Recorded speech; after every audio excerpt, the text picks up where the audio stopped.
श्रीपरमात्मने नमः। अथ द्वादशोऽध्यायः भक्तियोगः।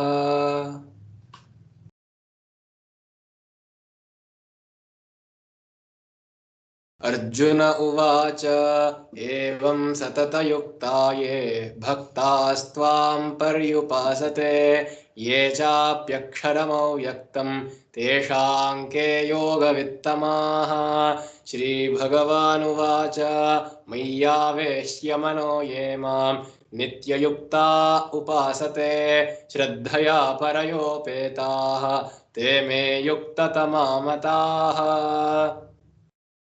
ये त्वक्षरमनिर्देश्यम् अव्यक्तं पर्युपासते सर्वत्र गमचिन्त्यं च कूटस्थमचलं ध्रुवं सन्नियम्येन्द्रियग्रामं सर्वत्र समबुद्धयः ते प्राप्नुवन्ति मामेव सर्वभूतहिते रताः।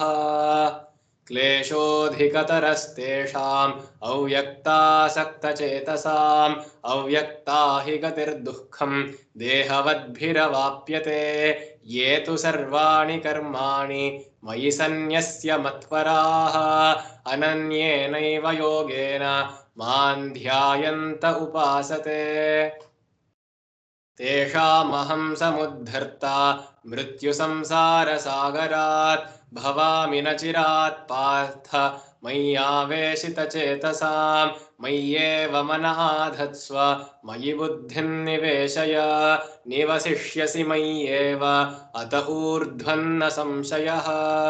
अथ चित्तं समाधातुं न शक्नोषि मयि स्थिरम् अभ्यासयोगेन ततः मामिच्छाप्तुं धनञ्जय अभ्यासेऽप्यसमर्थोऽसि मत्कर्म परमो भव मदर्थमपि कर्माणि कुर्वन् सिद्धिमवाप्स्यसि।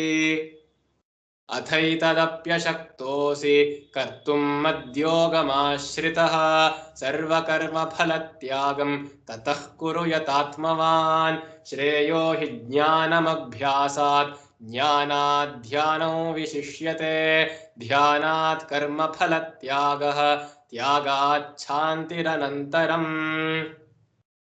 अद्वेष्टा सर्वभूतानां मैत्रः करुण एव च निर्ममो निरहङ्कारः समदुःखसुखः क्षमी सन्तुष्टः सततं योगी यतात्मा दृढनिश्चयः मय्यर्पितमनो बुद्धिः यो मद्भक्तः स मे प्रियः।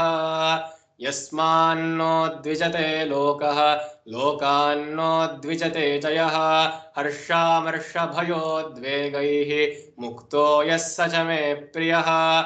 अनपेक्षः शुचिर्दक्षः उदासीनो गतव्यथः सर्वारम्भपरित्यागी यो मद्भक्तः स मे प्रियः।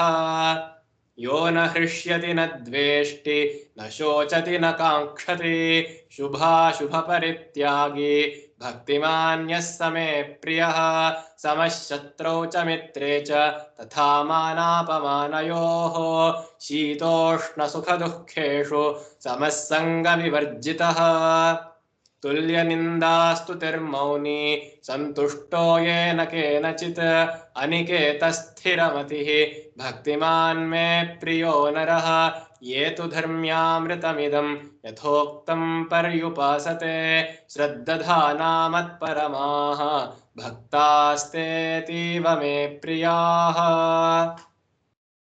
ॐ तत्सदिति श्रीमद्भगवद्गीतासु उपनिषत्सु ब्रह्मविद्यायां योगशास्त्रे श्रीकृष्णार्जुनसंवादे भक्तियोगो नाम द्वादशोऽध्यायः।